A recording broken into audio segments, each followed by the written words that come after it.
بسم اللہ الرحمن۔ سب سے پہلے آپ سب کو میرا محبت بھرا السلام علیکم، کیونکہ سارا سفر ہے ہی محبت کا۔ اس دن کلینک پہ بیٹھا تھا تو ایک پیشنٹ نے مجھ سے پوچھا کہ آپ کو حضرت واصف علی واصف رحمۃ اللہ علیہ کی اتنی باتیں یاد کیسی رہتی ہیں؟ تو میں نے جواب دیا، چہرہ یاد رہے تو بات بھی یاد رہتی ہے، وہ چہرہ ہی اتنا پیارا ہے۔ حضرت واصف علی واصف رحمۃ اللہ علیہ سے کسی نے پوچھا کہ علم کیسے ملتا ہے؟ اب یہ سوال ہے نوجوانوں کا بھی ہوگا، تو سرکار نے ارشاد فرمایا کہ اپنے محسن کا نام بتاؤ، اس کے احسانات بتاؤ، اس کے کام بتاؤ، علم ملنا شروع ہو جائے گا۔ علم نگاہ سے ملتا ہے، علم عطا سے ملتا ہے، علم اس وقت تک نہیں مل سکتا جب تک کوئی دینے والا نہ ہو۔ تو یہ جو ہم استاد کی بات کرتے ہیں نا کہ استاد اگر اہل بھی ہے اور مخلص بھی ہے تو اللہ کا ولی ہے، تو یہ اللہ کی بڑی مہربانی ہے کہ میں ایک مشکل وقت سے گزرا، تکلیف پر صبر اور نعمت پر شکر دونوں اللہ کی مہربانیاں ہیں۔ تو جب وہ تکلیف سے گزر رہا تھا، انگزائٹی، سوشل آئسولیشن، تھوڑی لوگوں کو ایوائڈ کرتا تھا، میں پہلے بھی یہ ذکر کر چکا ہوں، تو اسی دوران حضرت واصف علی واصف رحمۃ اللہ علیہ کی آڈیوز میرے سامنے آئیں، تو مجھے وہ آواز تھوڑی سی نا سمجھنے میں دشواری ہو رہی تھی، پرانی آڈیوز تھیں، تو سرکار کا فکرہ آیا کہ پہلے مجھ سے تعلق بناؤ، پھر میری ہر بات تمہیں سند لگے گی۔ کچھ دیر کے بعد میں تو یہ کہتا ہوں کہ دیدار کے قابل تو کہاں میری نظر ہے، یہ ان کی عنایت ہے کہ رخ ان کا ادھر ہے۔ تو جب وہ تعلق بن گیا اور وہ ایک ایک بات روح کی گہرائی سے نکلی ہوئی بات روح کی گہرائی تک ضرور جاتی ہے، تو جب وہ مجھے انہوں نے نا اس پورے اس پریشانی سے اٹھا کے نا میرا فوکس ہی جو ہے نا وہ پرسپیکٹیو ہی چینج کر دیا۔ تو اسی دوران نا اس وقت میری والدہ حیات تھی، اللہ ان کے درجات بلند فرمائے، تو بڑی دعا کر رہی تھی، میں ایک ہی بیٹا ہوں۔ تو آگے سرکار کی آڈیو میں ایک فکرہ آیا کہ اگر اچھا استاد مل جائے تو ماں کو نہ چھوڑ دینا، ماں کی دعا سے ہی تو اچھا استاد ملتا۔ تو یہ آج کل ایک ویڈیو بڑی شیئر ہو رہی ہے کہ کسی نے حضرت واصف علی واصف رحمۃ اللہ علیہ سے پوچھا کہ اللہ کا جلوہ کیا ہوتا ہے؟ تو ارشاد فرمایا، ماں کے لیے بیٹے کا چہرہ اللہ کا جلوہ ہوتا ہے۔ والدہ کافی علیل تھی، کافی بیمار تھی، تو میں جب آیا تو کافی لاغر تھی، انہوں نے میری آواز سنی تو اٹھ کھڑی ہوئی، تو میں نے اپنی نگاہوں سے دیکھا ہے کہ بیٹے کا چہرہ ماں کے لیے اللہ کا جلوہ ہوتا ہے۔ ایک اور جگہ ارشاد فرماتے ہیں، جب عام الفاظ خاص معنی دینا شروع کر دے سمجھو اللہ کا جلوہ عطا ہو گیا۔ تو یہ جتنی بھی ہمارے یہ جو سرکار کی آڈیوز ہیں یہ ہمیں گائیڈ کرتی رہتی ہیں، روزمرہ کی زندگی ہو، پروفیشنل لائف سے جڑی کوئی بات ہو۔ میں ڈاکٹر ہوں تو میرے لیے ان کا ایک جو فکرہ تھا، یہ میں پہلے بھی کوٹ کر چکا ہوں کہ وہ عبادت کرنے والا ڈاکٹر جو اپنے مریض کے لیے مخلص نہیں، اس کی عبادت اسے کوئی نفع نہیں پہنچائے گی۔ تو یہ ایسے ہی ہے کہ جی بادشاہ سے رعایا کا پوچھا جائے گا اور ڈاکٹر سے مریض کا پوچھا جائے گا۔ ڈاکٹر صاحب نے بڑی پیاری گفتگو کی، میرے لیے سرکار کا یہ ایک فکرہ مجھے پر امید کر دیتا ہے کہ جتنے بھی عظیم کام ہیں وہ غیر عظیم زمانوں میں ہوتے ہیں۔ ایک دیا کافی ہوتا ہے اندھیرے مٹانے کے لیے، ہوں چراغ داغ بنا ہوا، سر شام جلتا ہوں شوق سے، میرے پاس آئیں گے وہ کبھی جنہیں ایک سحر کی تلاش ہے۔ تو ہر وہ محبت جو آپ کو اللہ کے قریب کر دے وہ اللہ کے راستے کی محبت ہے، اور وہ اس میں کوئی شرک نہیں ہے۔ انسان کی تمنا ہے تو شرک ہے، رحمان کی تمنا ہے تو عین ایمان ہے۔ اور یہ حضرت واصف علی واصف رحمۃ اللہ کی جو آڈیوز ہیں نا وہ آپ کو اپنی ذات کے ساتھ مخلص کر دیتے ہیں۔ رسول اللہ صلی اللہ علیہ وسلم کی حدیث ہے کہ جس نے اپنے آپ کو پہچان لیا اس نے اپنے رب کو پہچان لیا۔ تو اپنے آپ کو پہچاننے کے لیے، اپنے ذات کے ساتھ مخلص ہونے کے لیے استاد کا ہونا بہت ضروری ہے۔ یقین جانے کہ ہماری پریشانیاں ہماری غلط فہمیاں ہیں، کوئی تو ہو جو ہماری غلط فہمیاں دور کرے۔ خیال بدل جائے تو منظر بدل جاتا ہے۔ ویسے سب کا ایک بڑا پیارا فکرہ ہے کہ جس کا جو خیال ہے اس کا وہی حال ہے۔ خیال اچھا ہے تو حال بھی اچھا ہے، اور اللہ کی نعمتوں میں سب سے بڑی نعمت حسن خیال ہے۔ یہ اس دن بھی میں ڈیٹیل میں نہیں جاؤں گا، پیشنٹس ہوتے ہیں، لیکن میں ان سے اجازت لیتا ہوں کہ ان کا یہ جو آپ بیتی ہے وہ میں لوگوں سے شیئر کروں تاکہ لوگوں میں امید بڑھے۔ ایک خاتون میرے پاس آئیں، کچھ ان کے ساتھ بڑی زیادتیاں ہو گئی تھیں اور وہ دل میں نفرت لیے بیٹھی تھیں، اور جس کے لیے نفرت لیے بیٹھی تھی وہ فوت ہو چکا تھا۔ تو جب میرے پاس آئیں انہوں نے گلے شکوے کیے تو میں نے کہا کہ حضرت واصف علی واصف رحمۃ اللہ علیہ ارشاد فرماتے ہیں کہ اگر اللہ قیامت کے دن تم سے پوچھے کہ پہلے کس کو جنت میں بھیجوں تو تم نے اس کا نام لینا ہے جس کو تم نے جہنم میں بھیجنا. ایک مہینے بعد جب لوٹ کے آئیں تو انسان بدل چکا تھا, چہرے پہ رونق, آنکھوں میں نور.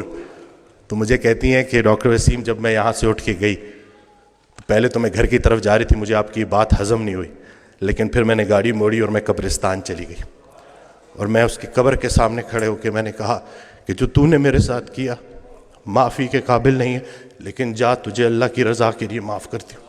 اور کہتی ہیں کہ اس رات میں اتنی میٹھی نیند سوئی کہ مجھے دوائی لینے کی ضرورت بھی نہیں پڑی. یہ جو نفرت ہے نا, ظرف دکھانا ہے, اور اتنی کوئی بڑی بات ہے ہی نہیں. مقصد بندہ ہے تو نتیجہ بھی بندہ ہے, مقصد اللہ ہے تو نتیجہ بھی اللہ ہے. تو سب سے پہلے تو ہم نے اپنی توقعات کو مومن کرنا ہے, زندگی مومن ہو ہی جائے گی. اصل میں ہماری توقعات مومن نہیں ہو رہی, ہم نے ایکسپیکٹیشنز اتنی بڑھا دی ہیں, ہر کسی سے ہم توقعات رکھتے ہیں سوائے اللہ کے. تو اپنا گھر, اپنی تنہائی, اپنی قبر, اسی کے اوپر فوکس کریں. ہر انسان سے اس کا اپنا پوچھا جائے گا. جس شوہر کو اپنی بیوی میں صرف برائیاں نظر آ رہی ہیں, اصل میں اس کو اپنی تمام برائیاں اپنی بیوی میں نظر آ رہی.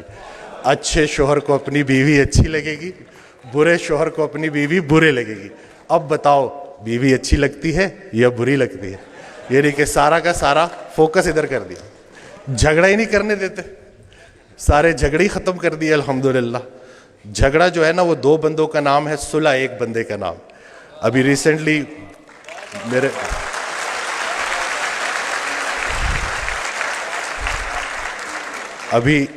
میرے ساتھ ایک واقعہ ہوا. میں گاڑی ریورس کرا تو وہ برانڈ نیو گاڑی تھی, وہ لگ گئی. وہ پیچھے سا غلطی میری تھی, تو میں اترا تو وہ بڑے غصے میں میری طرف آئے. تو میں نے فوراً معافی مانگ لی نا کہ مجھے نظر نہیں آیا, میں بہت معذرت کرتا ہوں, اور بہت زیادہ میں نے ان سے معافی نا. تو ابھی وہ غصہ ان کا ایک دم سے اتر گیا, کہتے ہیں آج کل معافی کون مانگتا ہے. تو میں نے کہا جی وہ نقصان چھوڑے, نقصان کو اپنا نمبر دے اور رابطے میں رہیں گے. تو میرا بڑا دل تھا میں ان کو بولوں کہ اگر کوئی معافی منگوانے والا پیچھے کھڑا ہو تو بندہ ضرور معافی مانگتا ہے. تو یہ کسی کے حوالے سے زندگی گزارنا کتنی آسان ہو جاتی ہے, اگر ہمیں پتہ چل جائے تو ہمارے سارے جھگڑے ختم ہو جائیں. میں تو جو میں نے آڈیوز میں جو سنا ہے نا کہ جنہیں ہم رخصت کرتے ہیں وہی ہمارا استقبال کریں گے. تو حضرت واصف علی واصف رحمۃ اللہ علیہ کی میں آڈیوز سنتا ہوں تو اس میں انہوں نے جو ہمارا فوکس ہی چینج کر دیا ہے کہ جب ہم وہاں پہ جائیں گے تو جن کو ہم پیچھے چھوڑ کے آئے تھے وہ ہمیں آگے ملیں گے. تو اب ان کے لیے کیا لے کے جا رہے ہو؟ تو اپنے والدین کے لیے صدقہ جاریہ بننا ہے. اور یہ چھوٹی سی زندگی ہے, اس میں الجھنا نہیں ہے. آسانیاں دو, آسانیاں ملیں گی. ہر وہ نیکی جو تم دوسرے کے ساتھ کرتے ہو اصل میں اپنے ساتھ کرتے ہو, ہر وہ بدی جو تم دوسرے کے ساتھ کرتے ہو اصل میں اپنے ساتھ کرتے ہو. اسلام کوئی بات نہیں ہے جو پڑھ کے سنانی ہے, اسلام ایک کام ہے جو کر کے دکھانا ہے. تو اللہ پاک ہمیں استقامت دے کہ یہ نوجوان ہمارے سامنے جو بیٹھے ہوئے ہیں انہوں نے ہی ہمیں ریپلیس کرنا ہے. اور میں یہ کہتا ہوں کہ اگر کچھ پرسنٹیج ہی پاپولیشن کی اگر شعوری سطح پہ جتنی لیول آف کانشیسنس بڑھے گی اتنی کریج آف فارگیونیس بھی بڑھے گی. اور حضرت واصف علی واصف رحمۃ اللہ علیہ کا بڑا پیارا فکرہ ہے کہ میری بیسک تعلیم یہ ہے کہ سب کو معاف کرو. تو بس یہی کرنا ہے کہ معافی تلافی کر کے اپنی اپنی قبروں تک جانا ہے. کوانٹم فزکس کا ایک فکرہ ہے کہ death is just an illusion. جب میں نے یہ پڑھا نا تو مجھے سرکار کا فکرہ یاد آ گیا کہ یہ کون لوگ تھے جنہوں نے موت کو میلہ بنا دیا. رسول اللہ صلی اللہ علیہ وسلم کی حدیث ہے, اس کا مفہوم ہے کہ جب شہید ان مراحل سے گزار کر اپنی جان کا نذرانہ پیش کر کے جب بارگاہ اللہ میں جب اللہ کے سامنے حاضر ہوگا, بارگاہ خداوندی میں, اور اللہ اس سے پوچھے گا کہ بتا تجھے کیا چاہیے, تو وہ بولے گا مجھے بار بار اسی راستے سے گزارا جائے. کہ یہ جو ہم زندگی گزار رہے ہیں, زندگی کو نہیں سمجھ سکے تو ہم موت کو کیسے سمجھیں گے؟ ہو سکتا ہے جسے ہم موت کہہ رہے ہوں عین زندگی ہو, بلکہ حقیقتاً زندگی ہی ہے. سارے چیک ادھر کیش نہیں کرانے, کچھ آگے کے لیے بھی چھوڑ دو. تو بس یہ ہے کہ بزنس نہیں کرنا, خدمت کرنی ہے. اور ایک جو بڑی پیاری بات کہ ہر رات سونے سے پہلے خود سے پوچھو کہ لوگوں کو استعمال کر رہے ہو یا لوگوں کی خدمت کر رہے ہو. اس کا جواب تم خود دو گے. ہر وہ دن ڈے ٹو ڈے چلنا ہے, مومن ڈے ٹو ڈے چلتا ہے. ہر وہ دن جس میں آپ کی ذات سے کسی انسان کا نقصان نہیں ہوا, آپ کے ذات کے شر سے لوگ محفوظ رہے, اور کسی نہ کسی کا نفع ہو گیا, وہ بہترین دن گزر گیا.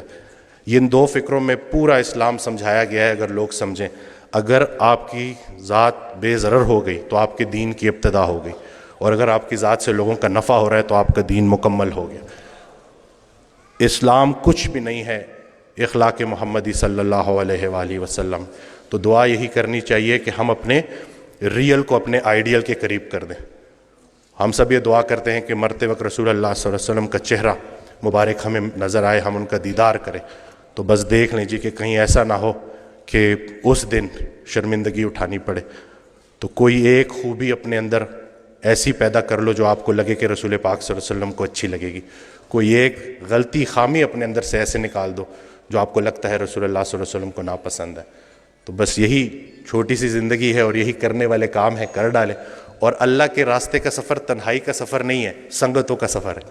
تو یہ جتنے بھی لوگ ہیں الحمدللہ, یہ ایک اور حدیث قدسی ہے, اس کا مفہوم ہے کہ جب چند لوگ, اللہ تعالیٰ ارشاد فرماتا ہے کہ جب چند لوگ